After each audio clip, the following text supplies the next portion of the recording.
Hello viewer, আমি চলে এসেছি আমার ফটোশপ টিউটোরিয়াল সিরিজের আরও একটি নতুন ভিডিও নিয়ে। ফটোশপে এমন বেশ কিছু টুল আছে যেগুলো সিলেক্ট করলে কার্সর বৃত্তাকার ব্রাশে পরিণত হয়।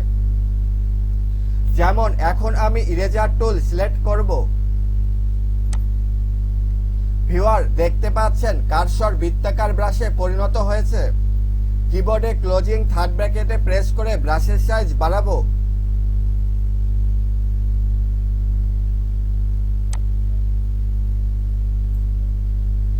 কিন্তু কখনো কখনো বৃত্তাকার ব্রাশের বদলে যোগ চিহ্নের মতো ক্রসহেয়ার ব্রাশ শো হয়।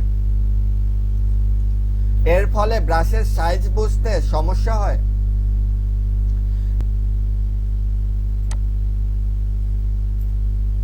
কিবোর্ডে ক্যাপস লক অন থাকলে বৃত্তাকার ব্রাশের বদলে ক্রসহেয়ার ব্রাশ শো হয়।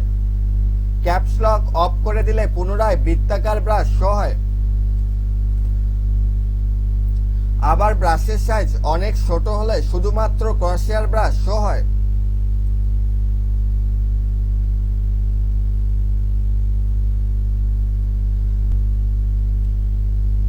ব্রাশের আকৃতির সাথে সম্পর্কিত আরো বিস্তারিত সেটিংস আছে। এজন্য মেনু বারের এডিটে গিয়ে প্রেফারেন্সে গিয়ে কার্সরে যেতে হবে। নরমাল ব্রাশ টিপ সিলেক্ট থাকলে ডিফল্ট হিসাবে বৃত্তাকার ব্রাশ শো হয়। ক্যাপস লক অন করলে ক্রসহেয়ার ব্রাশ শো হয়। প্রিসাইজ সিলেক্ট করলে ডিফল্ট হিসাবে ক্রসহেয়ার ব্রাশ শো হয়।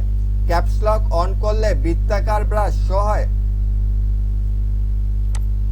আর স্ট্যান্ডার্ড সিলেক্ট করলে টুলের লোগো ব্রাশ হিসাবে শো হয়। এক্ষেত্রে ক্যাপস লক অন করলে ক্রসহেয়ার ব্রাশ শো হয়।